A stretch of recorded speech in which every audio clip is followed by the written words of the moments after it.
El beso, de Gustavo Adolfo Bécquer. Cuando una parte del ejército francés se apoderó a principios de este siglo de la histórica Toledo, sus jefes, que no ignoraban el peligro a que se exponían en las poblaciones españolas diseminándose en alojamientos separados, comenzaron por habilitar para cuarteles los más grandes y mejores edificios de la ciudad. Después de ocupado el suntuoso alcázar de Carlos V, echóse mano de la Casa de Consejos, y cuando ésta no pudo contener más gente comenzaron a invadir el asilo de las comunidades religiosas, acabando, a la postre, por transformar en cuadras hasta las iglesias consagradas al culto. En esta conformidad se encontraban las cosas en la población donde tuvo lugar el suceso que voy a referir.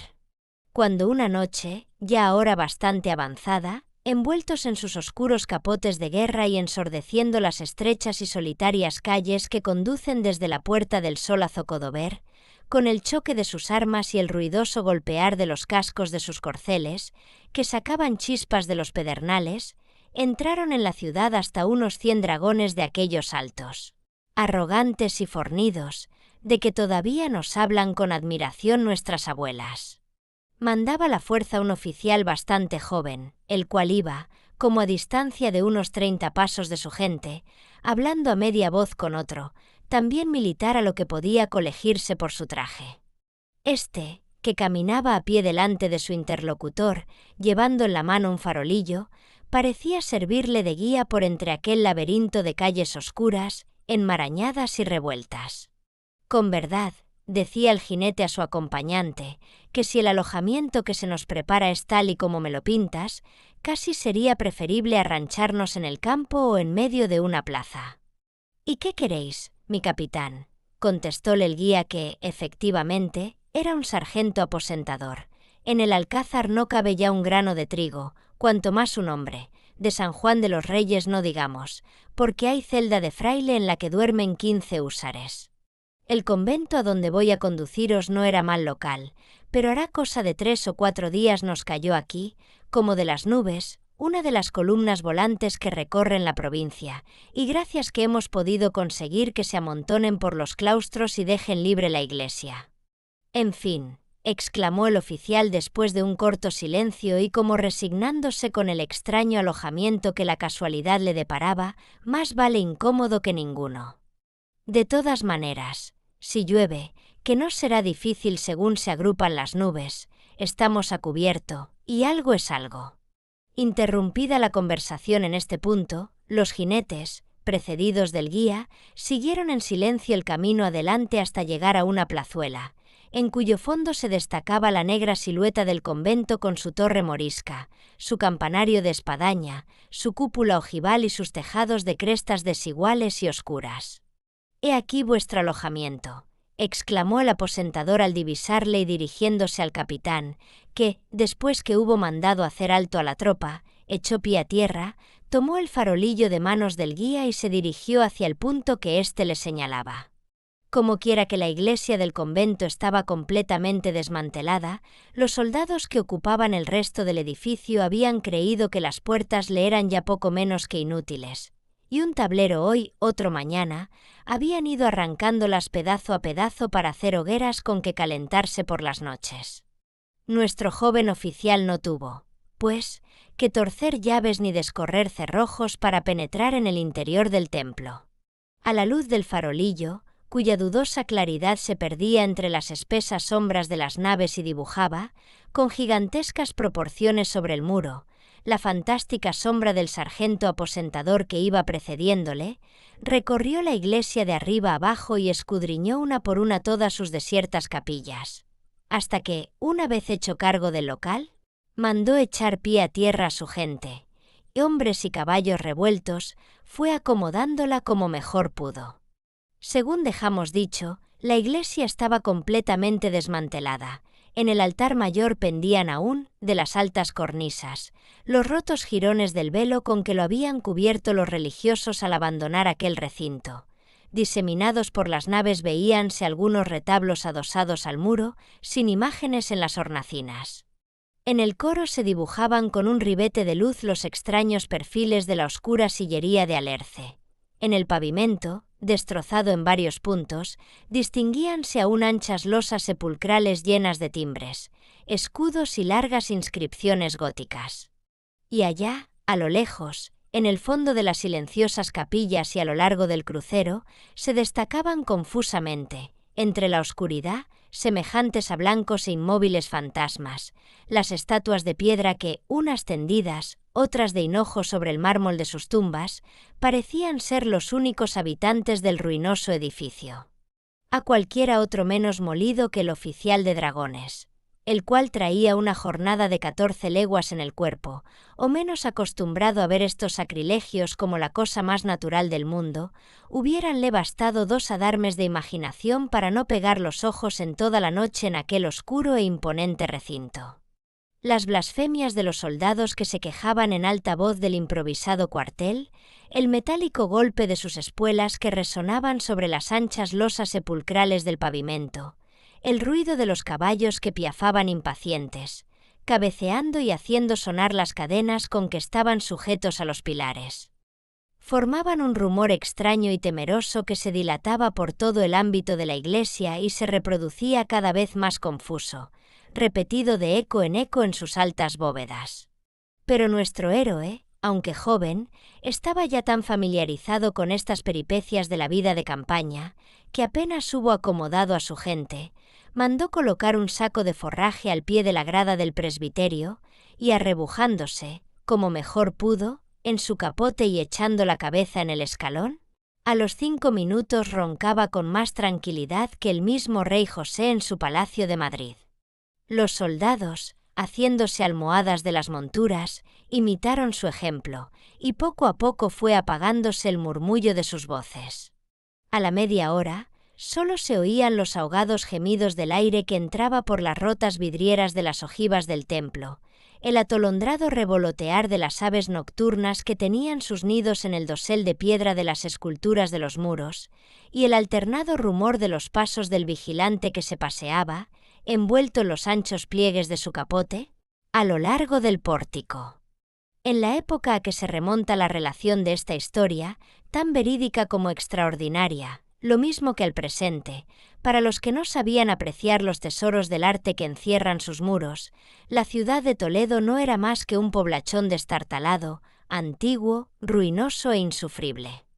Los oficiales del ejército francés, que, a juzgar por los actos de vandalismo con que dejaron en ella triste y perdurable memoria de su ocupación, de todo tenían menos de artistas o arqueólogos, no hay para qué decir que se fastidiaban, soberanamente, en la vetusta ciudad de los Césares.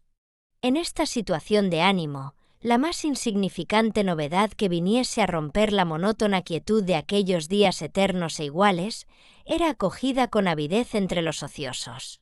Así es que la promoción al grado inmediato de uno de sus camaradas, la noticia del movimiento estratégico de una columna volante, la salida de un correo de gabinete o la llegada de una fuerza cualquiera a la ciudad, convertíanse en tema fecundo de conversación y objeto de toda clase de comentarios, hasta tanto que otro incidente venía a sustituirlo, sirviendo de base a nuevas quejas, críticas y suposiciones. Como era de esperar, entre los oficiales que, según tenían de costumbre, acudieron al día siguiente a tomar el sol y a charlar un rato en el zocodover, no se hizo platillo de otra cosa que la llegada de los dragones, cuyo jefe dejamos, en el anterior capítulo, durmiendo a pierna suelta y descansando de las fatigas de su viaje.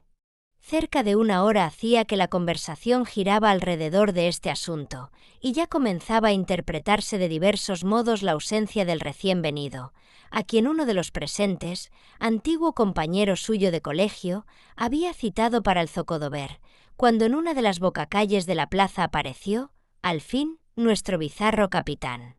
Despojado de su ancho capotón de guerra, luciendo un gran casco de metal con penacho de plumas blancas, una casaca azul turquí con vueltas rojas y un magnífico mandoble con vaina de acero, que resonaba arrastrándose al compás de sus marciales pasos y del golpe seco y agudo de sus espuelas de oro. Apenas le vio su camarada, salió a su encuentro para saludarle, y con él se adelantaron casi todos los que a la sazón se encontraban en el corrillo, en quienes habían despertado la curiosidad y la gana de conocerle los pormenores que ya habían oído referir acerca de su carácter original y extraño. Después de los estrechos abrazos de costumbre y de las exclamaciones, plácemes y preguntas de rigor en estas entrevistas, después de hablar largo y tendido sobre las novedades que andaban por Madrid, la varia fortuna de la guerra y los amigotes muertos o ausentes, rodando de uno en otro asunto la conversación, vino a parar al tema obligado, esto es, las penalidades del servicio, la falta de distracciones de la ciudad y el inconveniente de los alojamientos. Al llegar a este punto, uno de los de la reunión que, por lo visto, tenía noticias del mal talante con que el joven oficial se había resignado a acomodar su gente en la abandonada iglesia, le dijo con aire de zumba: «Y a propósito de alojamiento, ¿qué tal se ha pasado la noche en el que ocupáis?»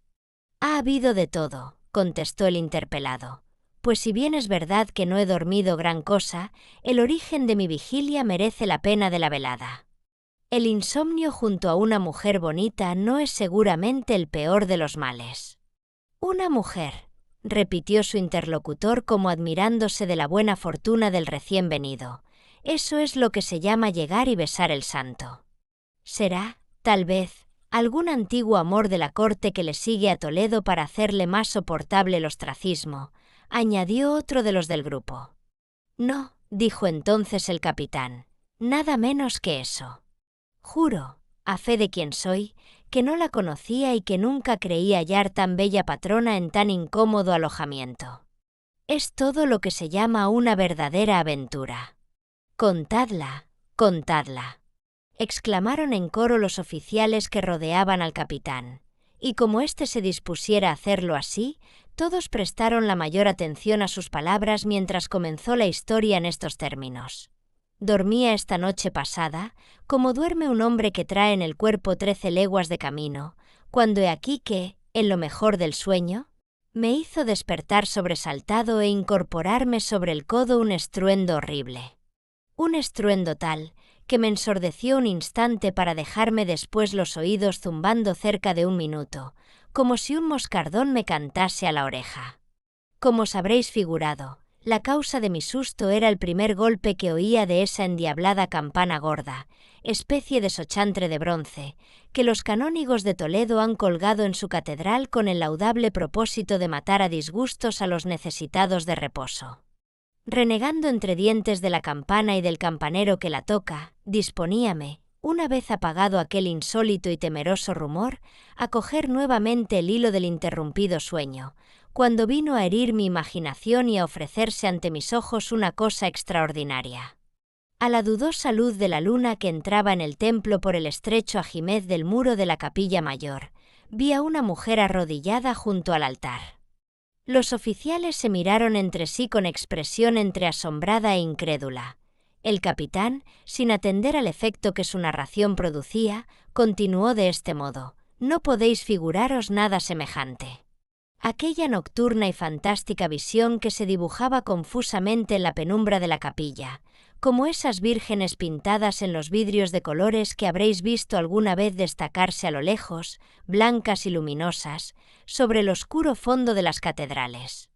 Su rostro ovalado, en donde se veía impreso el sello de una leve y espiritual demacración, sus armoniosas facciones llenas de una suave y melancólica dulzura, su intensa palidez, las purísimas líneas de su contorno esbelto, su ademán reposado y noble, su traje blanco flotante, me traían a la memoria esas mujeres que yo soñaba cuando casi era un niño.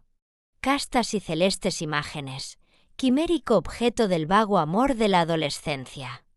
Yo me creía juguete de una alucinación, y sin quitarle un punto los ojos, ni aún osaba respirar, temiendo que un soplo desvaneciese el encanto. Ella permanecía inmóvil.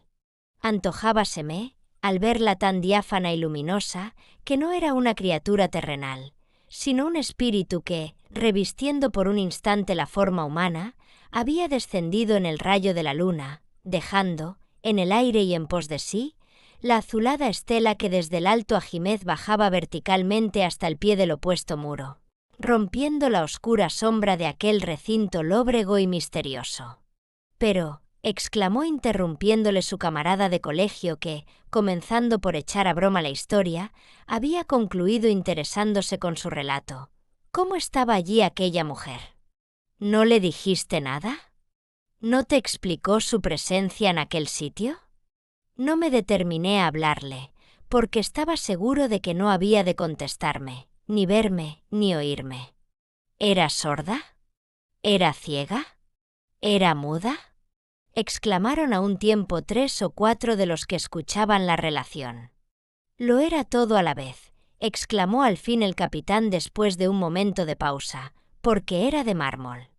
Al oír el estupendo desenlace de tan extraña aventura, cuantos habían el corro prorrumpieron en una ruidosa carcajada, mientras uno de ellos dijo al narrador de la peregrina historia, que era el único que permanecía callado y en una grave actitud: «Acabáramos de una vez. Lo que es de ese género, tengo yo más de 1 millar, un verdadero serrallo, en San Juan de los Reyes, serrallo que desde ahora pongo a vuestra disposición, ya que, a lo que parece, tanto os da de una mujer de carne como de piedra». «No», continuó el capitán, sin alterarse en lo más mínimo por las carcajadas de sus compañeros, «estoy seguro de que no pueden ser como la mía. La mía es una verdadera dama castellana que, por un milagro de la escultura, parece que no la han enterrado en su sepulcro, sino que aún permanece en cuerpo y alma, de hinojo sobre la losa que lo cubre, inmóvil, con las manos juntas en ademán suplicante, sumergida en un éxtasis de místico amor. De tal modo te explicas, que acabarás por probarnos la verosimilitud de la fábula de Galatea. Por mi parte, puedo deciros que siempre la creí una locura. Mas, desde anoche, comienzo a comprender la pasión del escultor griego. Dadas las especiales condiciones de tu nueva dama, creo que no tendrás inconveniente en presentarnos a ella. De mí sé decir que ya no vivo hasta ver esa maravilla. ¿Pero qué diantres te pasa? Diríase que esquivas la presentación. Bonito fuera que ya te tuviéramos hasta celoso. Celoso, se apresuró a decir el capitán, celoso de los hombres. No, más ved, sin embargo, hasta donde llega mi extravagancia. Junto a la imagen de esa mujer, también de mármol, grave y al parecer con vida como ella, hay un guerrero, su marido sin duda. Pues bien, lo voy a decir todo, aunque os moféis de mi necedad. Si no hubiera temido que me tratasen de loco, creo que ya lo habría hecho 100 veces pedazos. Una nueva y aún más ruidosa carcajada de los oficiales saludó esta original revelación del estrambótico enamorado de la dama de piedra. «Nada, nada, es preciso que la veamos», decían los unos. «Sí, es preciso saber si el objeto corresponde a tan alta pasión», añadían los otros. «¿Cuándo nos reunimos a echar un trago en la iglesia en que os alojáis?», exclamaron los demás. «Cuando mejor os parezca. Esta misma noche si queréis», respondió el joven capitán, recobrando su habitual sonrisa, disipada un instante por aquel relámpago de celos. «A propósito, con los bagajes he traído hasta un par de docenas de botellas de champán, verdadero champán, restos de un regalo hecho a nuestro general de brigada, que, como sabéis, es algo pariente». «¡Bravo, bravo!», exclamaron los oficiales a una voz, prorrumpiendo en alegres exclamaciones. «Se beberá vino del país. Y cantaremos una canción de Ronsard. Y hablaremos de mujeres, a propósito de la dama del anfitrión. Con que hasta la noche. Hasta la noche». Ya hacía largo rato que los pacíficos habitantes de Toledo habían cerrado con llave y cerrojo las pesadas puertas de sus antiguos caserones. La campana gorda de la catedral anunciaba la hora de la queda, y en lo alto del alcázar, convertido en cuartel, se oía el último toque de silencio de los clarines. 10 o 12 oficiales, que poco a poco habían ido reuniéndose en el zocodover, tomaron el camino que conduce desde aquel punto al convento en que se alojaba el capitán, animados más con la esperanza de apurar las prometidas botellas, que con el deseo de conocer la maravillosa escultura. La noche había cerrado sombría y amenazadora, El cielo estaba cubierto de nubes de color de plomo. El aire, que zumbaba encarcelado en las estrechas y retorcidas calles, agitaba la moribunda luz del farolillo de los retablos o hacía girar con un chirrido agudo las veletas de hierro de las torres. Apenas los oficiales dieron vista a la plaza en que se hallaba situado el alojamiento de su nuevo amigo. Este, que les aguardaba impaciente, salió a encontrarles.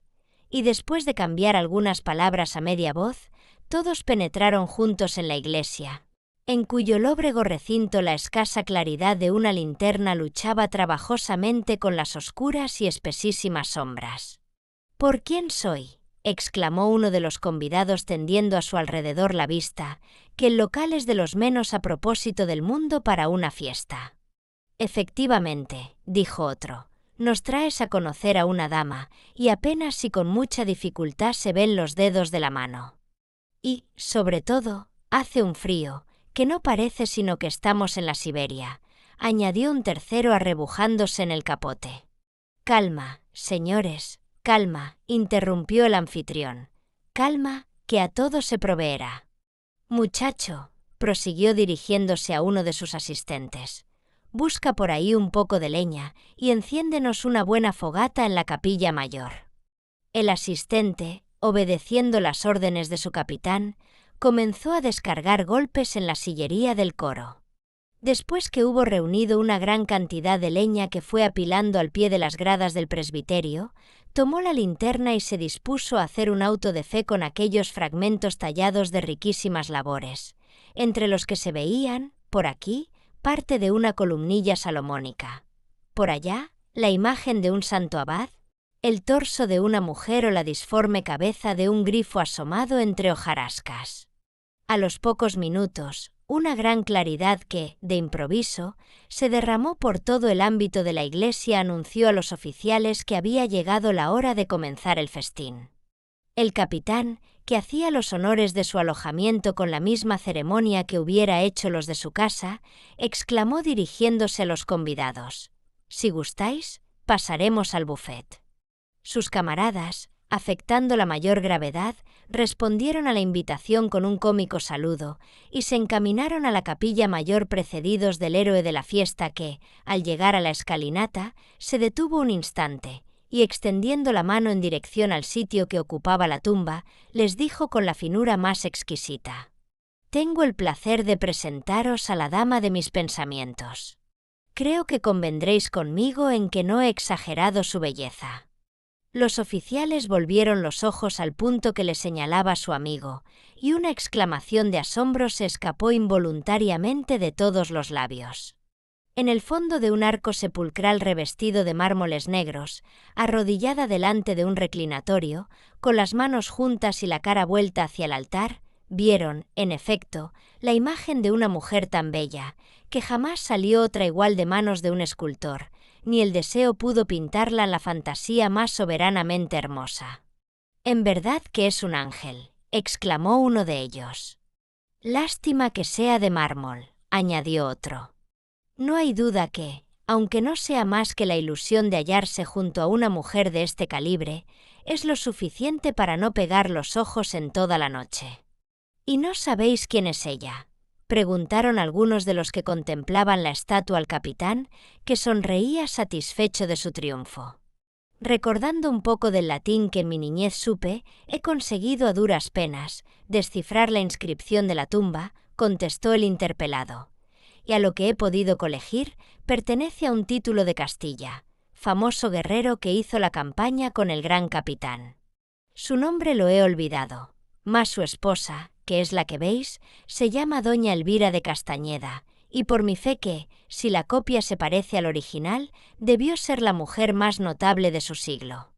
Después de estas breves explicaciones, los convidados, que no perdían de vista el principal objeto de la reunión, procedieron a destapar algunas de las botellas y, sentándose alrededor de la lumbre, empezó a andar el vino a la ronda. A medida que las libaciones se hacían más numerosas y frecuentes, y el vapor del espumoso champán comenzaba a trastornar las cabezas, crecían la animación, el ruido y la algazara de los jóvenes, de los cuales, Estos arrojaban a los monjes de granito adosados a los pilares los cascos de las botellas vacías, y aquellos cantaban, a toda voz, canciones báquicas y escandalosas, mientras los de más allá prorrumpían en carcajadas, batían las palmas en señal de aplauso o disputaban entre sí con blasfemias y juramentos. El capitán bebía en silencio, como un desesperado, y sin apartar los ojos de la estatua de doña Elvira. Iluminada por el rojizo resplandor de la hoguera, y a través del confuso velo que la embriaguez había puesto delante de su vista, parecíale que la marmórea imagen se transformaba a veces en una mujer real, parecíale que entreabría los labios como murmurando una oración, que se alzaba su pecho como oprimido y sollozante, que cruzaba las manos con más fuerza, que sus mejillas se coloreaban, en fin, como si se ruborizase ante aquel sacrílego y repugnante espectáculo. Los oficiales, que advirtieron la taciturna tristeza de su camarada, le sacaron del éxtasis en que se encontraba sumergido y, presentándole una copa, exclamaron en coro: «Vamos, brindad vos, que sois el único que no lo ha hecho en toda la noche». El joven tomó la copa y, poniéndose de pie y alzándola en alto, dijo encarándose con la estatua del guerrero arrodillado junto a doña Elvira: «Brindo por el emperador y brindo por la fortuna de sus armas, merced a las cuales hemos podido venir hasta el fondo de Castilla, a cortejarle su mujer, en su misma tumba, a un vencedor de Ceriñola». Los militares acogieron el brindis con una salva de aplausos, y el capitán, balanceándose, dio algunos pasos hacia el sepulcro. «No», prosiguió dirigiéndose siempre a la estatua del guerrero, y con esa sonrisa estúpida propia de la embriaguez, «no creas que te tengo rencor alguno porque veo en ti un rival. Al contrario, te admiro como un marido paciente, ejemplo de longanimidad y mansedumbre, y a mi vez quiero también ser generoso. Tú serías bebedor, a fuer de soldado, no se ha de decir que te he dejado morir de sed, viéndonos vaciar 20 botellas. Toma». Y esto diciendo, llevóse la copa a los labios, y después de humedecérselos con el licor que contenía, le arrojó el resto a la cara, prorrumpiendo en una carcajada estrepitosa al ver cómo caía el vino sobre la tumba, goteando de las barbas de piedra del inmóvil guerrero. «Capitán», exclamó en aquel punto uno de sus camaradas en tono de zumba, «cuidado con lo que hacéis. Mirad que esas bromas con la gente de piedra suelen costar caras. Acordaos de lo que aconteció a los húsares del Quinto en el monasterio de Poblet. Los guerreros del claustro dicen que pusieron mano una noche a sus espadas de granito y dieron que hacer a los que se entretenían en pintarles bigotes con carbón. Los jóvenes acogieron con grandes carcajadas esta ocurrencia, pero el capitán, sin hacer caso de sus risas, continuó siempre fijo en la misma idea. «¿Creéis que yo le hubiera dado el vino a no saber que se tragaba, al menos el que le cayese en la boca? No. Yo no creo, como vosotros, que esas estatuas son un pedazo de mármol tan inerte hoy como el día en que lo arrancaron de la cantera.